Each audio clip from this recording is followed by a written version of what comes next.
వీళ్ళెవరో ఎక్స్పాస్టర్స్ అంట. దేవుని రాకడ గురించి చెప్పి చెప్పి అలసిపోయినారు.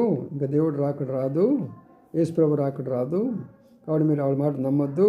ఇదిగో ఉదయం వస్తాడు, మధ్యాహ్నం వస్తాడు, సాయంకాలం వస్తాడు అని చెప్తానే ఉంటారు వాళ్ళు. వాళ్ళ మాట నమ్మొద్దు అని చెప్తున్నారంటే ఈయనెవరు ఎక్స్పాస్టర్. ప్రియులారా, 2 పేతురు 3 ఏముందంటే, మరి నేను వచ్చినప్పుడు నా సంఘం పవిత్రంగా ఉండాలి అని చెప్పాడు.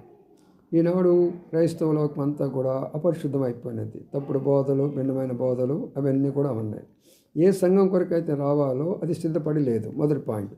రెండవదిగా సార్వత్రిక మొత్తం అనగా ప్రపంచమంతటా కూడా సువార్త అందించబడాలి అని ఉంది.